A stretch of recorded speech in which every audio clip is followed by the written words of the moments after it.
Le remblaiement consiste à reboucher la tranchée pour reconstituer le terrain tout en assurant le bon fonctionnement du réseau.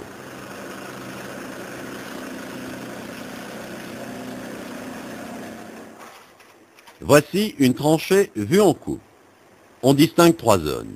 Le sol en place, la zone de remblai, la zone de pose. La zone de pose conditionne la stabilité et la protection de la canalisation. Elle est constituée du lit de pose et d'un remblai d'enrobage. Dans le cas de tuyaux flexibles, la cote d'enrobage est de 10 cm minimum au-dessus de la génératrice supérieure du tuyau. Pour les canalisations rigides, l'enrobage constitue une assise jusqu'à mi-hauteur du tuyau.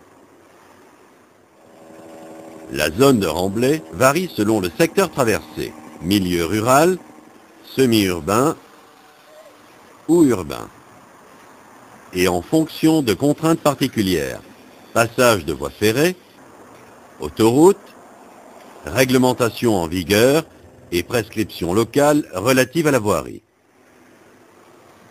Ici, une tranchée sous chaussée. On distingue 3 zones de remblai correspondant à des critères de densification, Q2, Q3 et Q4. Dans la zone Q4, moins sollicitée, l'objectif de densité est moins élevé qu'en Q2.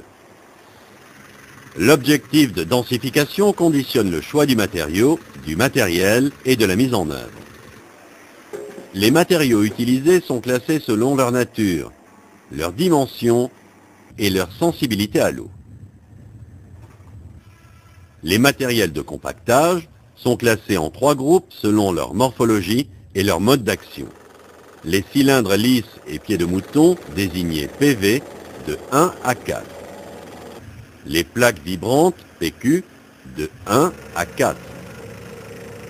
Les pilonneuses PN de 0 à 3.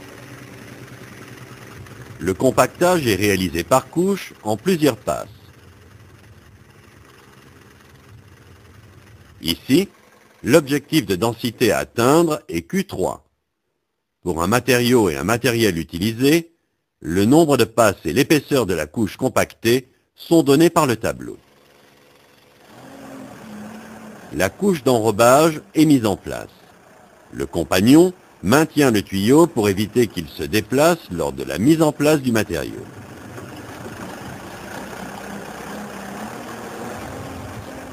Le sable est réglé. Le sable est tassé sur les côtés pour bien caler le tuyau.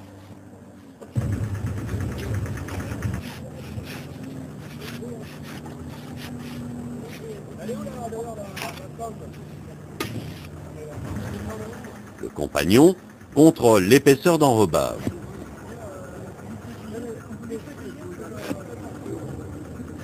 Un repère est tracé en tenant compte du coefficient de foisonnement. La première couche de remblai est versée.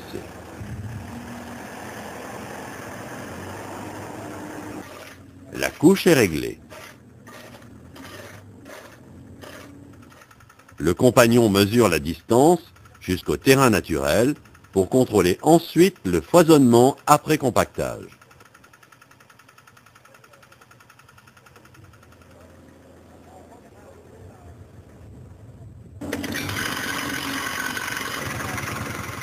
La couche est compactée sur toute la surface en respectant le nombre de passes.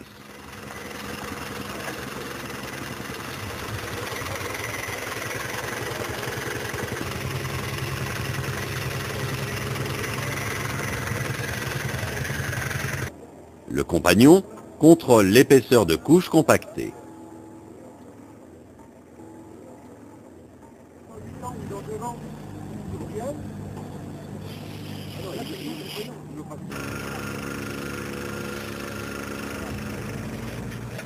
La deuxième couche est mise en place et compactée.